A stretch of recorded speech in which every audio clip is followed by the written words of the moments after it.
আজকে আমি দুটি সুস্বাদু রেসিপি তৈরি করব একদম বিয়েবাড়ির স্টাইলে। অতি সুস্বাদু খেতে, ঘরোয়া সমস্ত উপকরণে তৈরি করতে পারবেন। হ্যালো বন্ধুরা, সম্পাস ক্রিয়েশনে আপনাদের সকলকে স্বাগত। প্রথমে আমি এখানে তৈরি করছি চিকেন। তো চিকেনটা তৈরি করার জন্য আমি এখানে উইথ বোন পিস নিয়েছি চিকেনের। এবার এতে দেবো আমি আদা বাটা। প্রথমে চায়ের চামচের 1 চামচ আদা বাটা, আর রসুনটা একটু বেশি দেবো, 1 চামচ প্রথমে দিলাম, তারপরে আরেকটু দেবো। এইভাবে প্রথমে চিকেনটা ম্যারিনেট করব হলুদ দিয়ে আর সর্ষের তেল, এই 4টে উপকরণ দিলাম। দিয়ে চিকেনটাকে ভালো করে মাখিয়ে নিতে হবে। বন্ধুরা, যদি আপনাদের আমার এই রেসিপিগুলি পছন্দ হয়, ভালো লাগে, তাহলে অবশ্যই আমার চ্যানেলটিকে সাবস্ক্রাইব করে আমার পাশে থাকবেন। পাশে থাকার অনুরোধ করছি। যদি ইউটিউব থেকে দেখেন আর ফেসবুক থেকে দেখলে পেজটিকে লাইক করে দেবেন। একটা লাইক আর কমেন্ট করে দিলে খুব ভালো লাগবে। সর্ষের তেলের মধ্যে এখানে দিয়েছি গোটা জিরে, শুকনো লঙ্কা, তেজপাতা দিয়ে 2টো বড় পেঁয়াজকে পাতলা করে কেটে দিয়ে দিয়েছি। আর দিলাম 1 চামচ আদা বাটা চায়ের চামচের, আর দিলাম 1 চামচ রসুন বাটা। খুব ভালো করে এগুলো এখন আমি নেড়ে নেব, হাই ফ্লেমেতে ভেজে নেব। আর বেল আইকনটা প্রেস করে রাখলে আমার আপলোড করা ভিডিও সমস্ত নোটিফিকেশন আপনারা পেয়ে যাবেন। এখানে 1 চামচ চিনি দিয়েছি চিকেনে ভালো কালারটা আসবার জন্য। তো এখন সব একসাথে হাই ফ্লেমে ভেজে নিচ্ছি। একটা বড় টমেটো দিয়েছি, এখন ভেজে নিচ্ছি ভালো করে, পেঁয়াজটা একটু কালারটা চেঞ্জ হওয়া পর্যন্ত। এগুলো একটু ভালো করে ভাজা ভাজা হয়ে গেলে তারপরে আমি চিকেনটা দিয়ে দেবো। এটা আমি চিকেন দো পেঁয়াজা তৈরি করছি। চিকেনের শুকনো লঙ্কার গুঁড়ো দিলাম ছোট চামচের 1 চামচ, যে যেরকম ঝাল খান সেরকম দেবেন। তো এখন ছোট চামচের 1 চামচ লঙ্কার গুঁড়ো দিয়েছি, শুকনো লঙ্কার গুঁড়ো দিয়ে এটা ভালো করে নেড়ে নেব। টক দই দিচ্ছি আমি এখানে আমার চায়ের চামচের 2.5 চামচ। যতটা মাংস যেরকম, যেহেতু টমেটো দিয়েছি সেই জন্য টক দইটা আমি এখানে কম দিয়েছি। খুব ভালো করে এখন কষিয়ে নিতে হবে। কষিয়ে নিচ্ছি আমি এখন খুব ভালো করে এটা। এখন এটা আমি হাই ফ্লেমেই কষিয়ে নিচ্ছি। চিকেন থেকে নিজস্ব জল বেরোবে, কাজুটা ভিজিয়ে রেখেছি জলে, ওটা বেটে নিচ্ছি। গ্যাসটা একটু আস্তে করে দিলেই দেখবেন এটার থেকে জল বেরোতে শুরু করবে। এবার কাজু বাদাম বাটাটা দিয়ে দিলাম, দিয়ে আবারও খুব ভালো করে এটা নেড়ে নেব। তো এখন আমি এটা ভালো করে কষিয়ে নিচ্ছি। এবারে দিয়েছি পরিমাণ মতো নুন। তো দেখুন আমি এই যে আমার মিক্সিং জারে কাজুটা বেটেছিলাম সেটা ধুয়েই অল্প একটু জল দিয়েছি। এবার ঢাকা দিয়ে দিলাম, দিয়ে গ্যাসটা আস্তে করে দিয়েছি। এখন যে চিকেনটা সিদ্ধ হবে, আর এই এঁচোড়টাকে রান্না করার জন্যে এঁচোড় কেটে নিয়েছি। এতে আদা রসুন 1 চামচ করে দিয়ে এটা খুব ভালো করে প্রথমে মেখে নেব। এভাবে করলে এই এঁচোড়টা খুব ভালো খেতে হয়। এঁচোড়ের সাথে চিংড়ি মাছ দিয়ে আমরা যে রেসিপিটি তৈরি করি।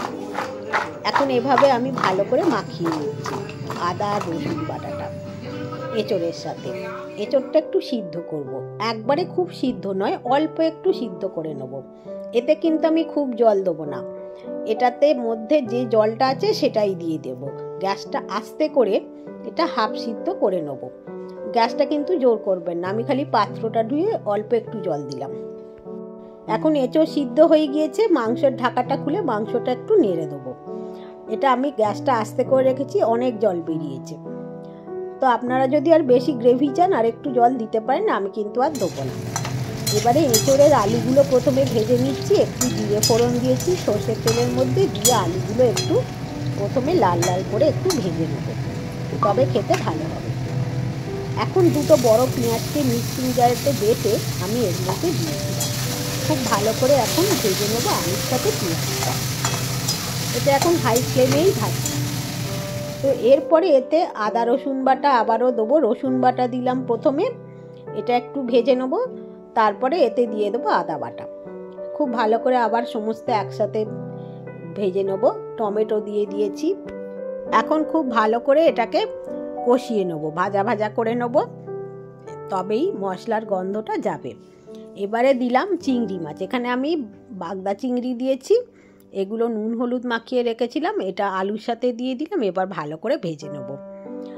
পরিমাণ মতো একটু হলুদ দিয়ে দিলাম। তো এখন ভালো করে এটা খালি কষানো।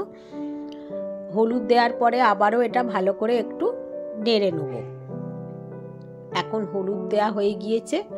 এবারে এতে দিয়ে দিলাম একটু চিনি। চিনিটা দিলাম একটু স্বাদটা ব্যালেন্স করার জন্য। সিদ্ধ এঁচোড়টা দিয়ে দিয়েছি সব একসাথে। এবার মিশিয়ে দেবো, একটু কষিয়ে নিতে হবে। সিদ্ধ এঁচোড়টাও দিয়ে দিয়েছি। এখন একটু জল দিয়ে দেবো। আলুগুলো সিদ্ধ করতে হবে। শুকনো লঙ্কার গুঁড়ো ছোটো চামচের 1 চামচ দিয়েছি, আর এতে জিরের গুঁড়ো দিতে হবে। জিরের গুঁড়ো দিলাম আমি 2 চামচ। সব মশলা দেয়া হয়ে গিয়েছে। এবারে এটা একটু ঢাকা দিয়ে দেবো। ভালো করে ফুটিয়ে নিলে এটা রেডি হয়ে যাবে, আলু সিদ্ধ হয়ে যাবে। ঢাকা দিয়ে দিলাম। এবার একটা কড়াইতে একটু আমি দিয়েছি ঘি, তাতে দিলাম এই লাল বেল পেপার, মানে রেড বেল পেপার আর ইয়েলো বেল পেপার, এখানে সবুজ ক্যাপসিকামও দিতে পারবেন। আর দিয়েছি পেঁয়াজ আর কসুরি মেথি দিলাম। একটু নেড়ে চেড়েই এটা আমি মাংসর মধ্যে দিয়ে দেবো। এটার জন্যেই মাংসটা অপূর্ব সুন্দর খেতে হবে।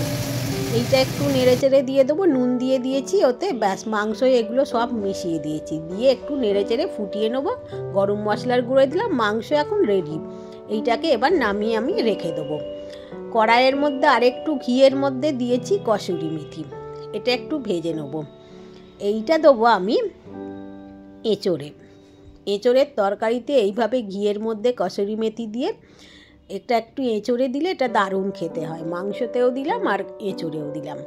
ব্যাস দুটো রান্নাই আমার একদম রেডি হয়ে গিয়েছে বন্ধুরা। যদি আপনাদের ভালো লাগে তাহলে অবশ্যই কমেন্টে জানাবেন। আজকের মতো বিদায়, সকলে ভালো থাকবেন।